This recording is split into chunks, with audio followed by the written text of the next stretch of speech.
बिहार का मृत्यु घोटाला, आंकड़ों का झूठ लाशों ने पकड़ा। नमस्कार, मैं गरिमा खरे।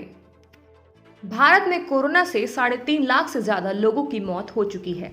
यह दुनिया में अमेरिका और ब्राजील के बाद सबसे ज्यादा है। दूसरी लहर के बीच ये सवाल लगातार उठता रहा है कि क्या भारत में मौत के आंकड़ों की अंडर रिपोर्टिंग हुई है, यानी कोरोना से मौत का जो आंकड़ा सरकारें बता रही हैं, क्या वो आंकड़ा गलत है और क्या इससे कई ज्यादा मौतें हुई हैं।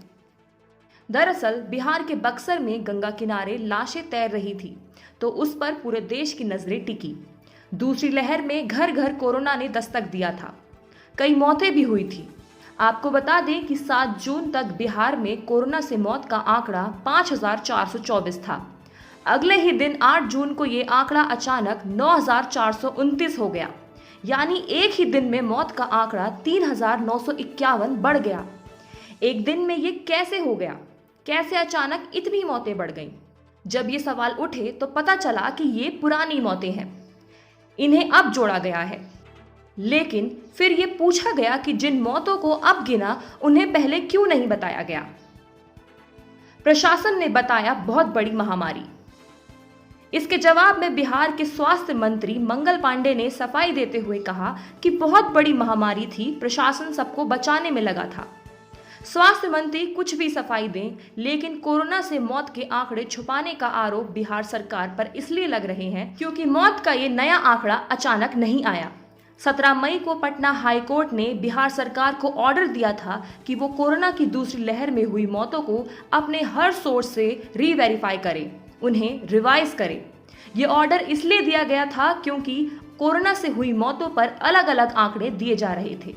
जैसे बक्सर में कोरोना से मौत पर 2 अलग अलग रिपोर्ट आई हैं। रिपोर्ट में क्यों आ रहे अलग अलग आंकड़े? मुख्य सचिव की रिपोर्ट में यह कहा गया है कि बक्सर में 1 से 13 मई के बीच 6 लोगों की मौत हुई, जबकि पटना से जो रिपोर्ट भेजी गई थी उसमें बताया गया कि इस दौरान बक्सर के शमशान में 789 लाशें जलाई गईं। अब अगर मौत के आंकड़ों में इतना बड़ा अंतर होगा तो इसकी जांच, इसका ऑडिट तो होना ही चाहिए था।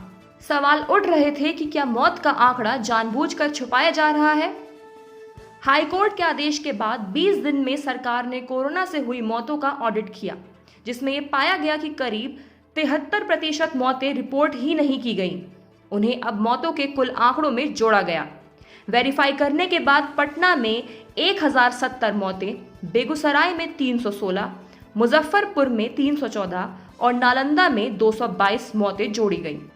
आइए जानते हैं कैसे तैयार की गई रिपोर्ट। हाईकोर्ट के ऑर्डर के बाद बिहार सरकार ने 2 टीमें बनाई थी, जिनमें एक टीम ने अस्पतालों में मौत का रिकॉर्ड देखा और दूसरी टीम ने उन लोगों की रिपोर्ट तैयार की जिसमें कई की मौत घर में आइसोलेशन के दौरान हुई थी। कई लोगों की isolation centre, Covid care centre में जान गई थी। कई लोगों की मौत अस्पताल ले जाते वक्त हो गई थी और कई लोगों की मौत कोरोना से ठीक होने के बाद भी हुई थी। इसके बाद जो रिपोर्ट तैयार हुई उससे बिहार में कोरोना से मौत के आंकड़े के करीब 4,000 मौतें जुड़ गईं। अब बिहार में विपक्ष का आरोप है कि ये आंकड़े भी सही नहीं हैं। बिहार में आंकड़ों से 20 गुना ज्यादा मौतें हैं। अब इसका पता तो और जांचों के बाद ही पता चलेगा। फिलहाल आपको बता दें कि आंकड़ों की गिनती हर दिन घटती और बढ़ती रहती है।